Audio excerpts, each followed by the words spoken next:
Welcome in on this Monday afternoon, one of our DocTalk segments presented by the Bone and Joint Institute, A to Z Sports, Austin Stanley, Zach Bingham, joined today by Dr. Ian Byram at the Bone and Joint Institute in Franklin. Busy time these days after the snow and ice apocalypse over the last week or so.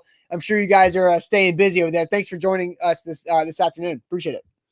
Absolutely. Happy to join you. And you are correct. I think most of Middle Tennessee has slipped and fallen in the last week.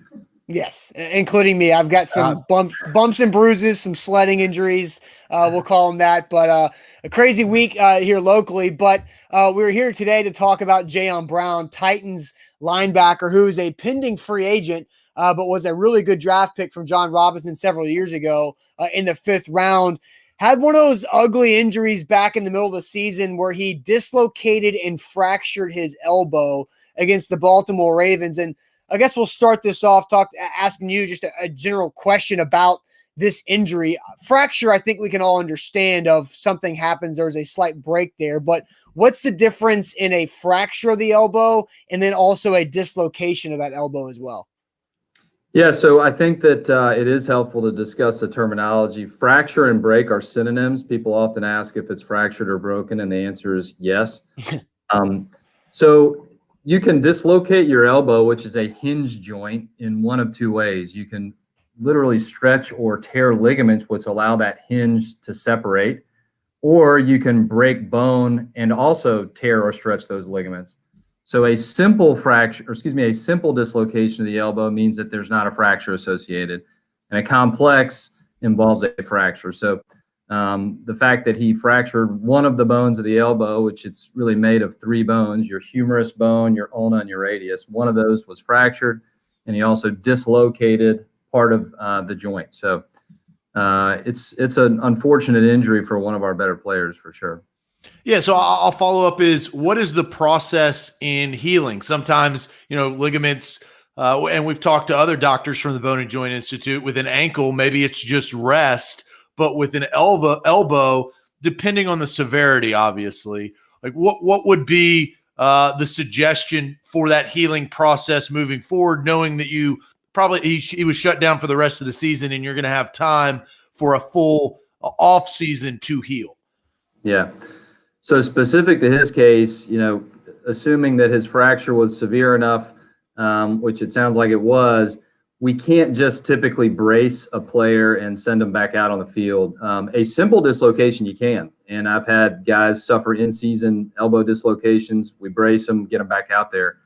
But when a fracture is involved, you have to let the bone heal.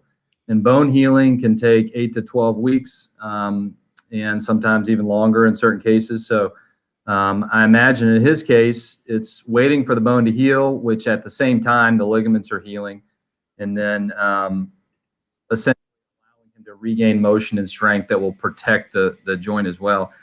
As much as it sounds bad to break a bone and fracture a bone, sometimes it's actually not a terrible thing, to be honest, because bone heals well.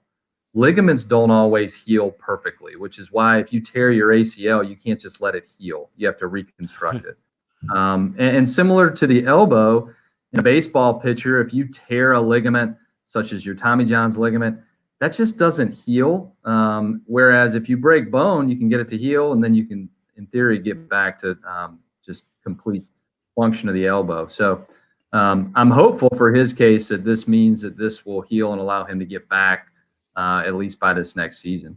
Yeah, and that makes sense because I remember when that happened, and it was late November, but the week before Thanksgiving, where a lot of people kind of thought, Titans fans included, are thinking it's a dislocation, put the brace on it, let him go. But the fracture, I guess that does make a lot of sense of why he was pretty quickly ruled out for the rest of the season after that game against Baltimore. So if you need a surgery for this, do you have to wait for that bone to heal before you go in there and touch the ligaments? Is that so? Did he need 8 to 12 weeks to wait before going in and having that operated on? So typically, if he needed surgery for the fracture, it would have happened immediately. Okay. And I have not seen or heard that he had a surgery on that. Again, I'm not privy to that, but I think that if it had needed surgery, it would have already been done, because typically the surgery with a fracture dislocation is to fix the bone, and then the ligament heals alongside it. It's uncommon in a non-throwing athlete to do an isolated ligament repair unless you just have recurrent instability. So you can dislocate a joint and then it dislocates again, and then you'll do a soft tissue procedure. But so you don't just necessarily do it off the bat, but with a fracture you do. So I'm hopeful that this was either a small fracture or something that wasn't displaced, and then they were allowing that to heal, and then that'll be his complete treatment. Yeah, before we jump into the kind of the rehabilitation process, I do want to ask is how often is this more likely to reoccur, or can it go back to 100%? Is he more ideally, moving forward in his career for that elbow to give him trouble or dislocate? So again, I'll give the caveat that I've not seen his x-rays, and I'm sure his agent would not want me to on any potential bad outcome. But I will say that people recover from this, and for what he does as a linebacker, he has a very good chance of recovering and getting back to full status without any limitations. So to that point, I'm hopeful for him and for the Titans that it's not going to be an issue going forward. Again, because when bone heals, it's healed. Ligaments, you can have a partial tear. It takes longer to heal. You can have some residual laxity. But if you have a fractured bone, and assuming you can get it to heal, once it's healed, it's back to normal. So that's one of the advantages of that. So I'm hopeful that that's the case for him, and which also brings up the point of his position. A quarterback or a wide receiver with an elbow injury is a very different thing than a lineman or a linebacker, because he doesn't have to necessarily achieve full extension or straightening of his elbow on every single play. And a quarterback or a throwing athlete like a baseball player or pitcher is going to put different stresses on the elbow than someone who is tackling people, or a running back, for example. And those are players that an elbow injury can be less devastating for, because we can get them back on the field sooner and back to full capacity. Yeah, it sounds like some potential good news for Jayon Brown for position there. I was wondering about that as well, of the wrapping up with a tackle and kind of what that would look like. Dr. Ian Byram with us here on A to Z Sports Doc Talk, presented by the Bone and Joint Institute. boneandjointtn.org is their website. If you did have a sledding accident or any ice-related incident, they've got you guys covered there in Franklin. So a part of the rehab process, what's the initial goal of early rehab with this, outside of just resting to let that bone fracture heal? Yeah, so typically, again, initially rest, allow for healing of the ligaments and the fracture. Secondarily, you then want to regain motion, and the last thing you get back is full extension. Again, by extension, I mean, trying to get in front of the camera here, getting your elbow straight. So you slowly allow the patient to regain extension, and we have all sorts of fancy braces that allow us to do that on a graduated manner. And then once you regain motion, then it's all about strengthening and conditioning of the joint. Ligaments are static structures. You cannot strengthen a ligament by exercising it. Tendons and muscles are dynamic structures.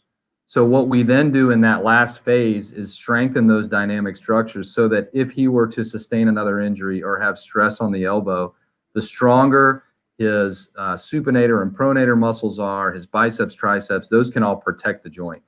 So hopefully, considering his injury was 3 months ago, he's kind of in that strengthening and conditioning phase that allows him to take that final step to get back on the field.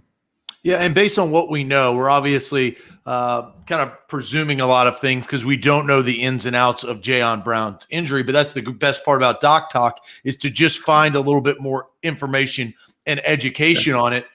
From the timetable of when he injured it, when would you say he would be possibly 100% done with the rehab and strengthened? Yeah, again, based on the vagueness of this, I would say somewhere in the 3 to 6 month zone, just kind of on average for that type of injury. But if he had a severe ligamentous injury, it can take a baseball player up to a year to get over Tommy John surgery. So, but again, based on everything I've read and heard about this injury, it does not seem to be that. And again, he's not trying to throw fastballs. So unless he's looking to take Tannehill's position, I think that back on the field sooner than a year for sure, and hopefully back at full capacity. That's big for him because free agency is coming up in less than a month. And, we talked this morning on our show about him being having a value of $11 million per year. So being able to get out there and go earn that contract is a big deal. We see a lot of times with athletes, whether it's J.J. Watt or even Rob Gronkowski, they have those big, bulky, almost robot arm braces. Is this something that Jayon might try to – would that help him out? Like at least get over the mental hurdles of this injury over the first couple of months that he plays through it? Yeah. When we are getting players back on the field in season, for sure, we use bracing quite a bit because it protects you. It gives an external support to the joint that perhaps your native ligaments or bone aren't providing at that time. When you are fully rehabbed from an injury, it is a point of debate regarding bracing. Because, there are ACL braces, but in theory, if you have your ACL reconstructed, you're just as strong and you fully condition it, you don't need that brace. And so there's not a lot of data to show that a brace like that can prevent injury. Might it give a little bit of confidence? Because, with any athlete and any injury, if you are fearing further injury, you play hurt, you play less aggressive, and then you're more likely to get hurt again. So that is certainly something we always want to avoid. But I wouldn't be surprised if in the not too distant future he's playing without a brace, because once he heals, he won't necessarily need that anymore. But Gronk may have popularized the big elbow brace. It does have a cool look when you're given a Gronk spike, especially. I mean, I'm not sure I want to be tackled by Jayon Brown regardless, but if he's got that big brace on, I think it would hurt even more. I'm guessing. Yeah, let me just wave this big hunk of metal at you and see what happens. It's like it reminds me of Ray Lewis, like his last year, because I think he had a very similar injury, and he had that brace on. It's a Ray Lewis with a brace is also scary, and he was older in his career, and it kind of leads me to my last question, Doctor. Is Jayon Brown's 25 years old. There's got to be a benefit of youth, right, to get back, or is that something that ligaments are ligaments? Certainly. I mean, youth is one factor, and all of us have other medical issues that could impact healing. Hopefully, and assuming as I've watched him play, I assume he's about as healthy as he can be. But as we age, we bring other baggage along with us, which does impact healing. So yes, the younger you are, the faster you heal and the better you heal. And I think that'll be in his favor. So hopefully, he'll be back to full steam. Well, this has been pretty informative. I actually feel, Zach, more confident about the potential of Jayon Brown and the contract he could get in March. I don't know. Are you changing your mind from this morning? No, I don't know if it's going to be from the Titans. I still think it's a draft and replace type of position, but Jayon, I don't think Jayon's going to be impacted in his pocketbook from whoever pays him. Man, Doc, I thought we flipped him. I thought he was going to flip-flop based on what you said. That was some good information. We almost got him. Hey, you guys just let me know if we need to tip the scales in one way or the other. But obviously, all of us want the best for Jayon, and it's fun to watch one of our own homegrown young guys continue to grow and be a target also for other teams. So I think we'll all just pray that it works out for the best for him and the Titans. Sure thing. Dr. Ian Byram from the Bone and Joint Institute, boneandjointtn.org. DocTalk segment here on A to Z Sports brought to you by the Bone and Joint Institute. Appreciate the time. Good stuff. And we'll see you down the road. Yeah, I appreciate you guys having me. Have a great day. Thanks.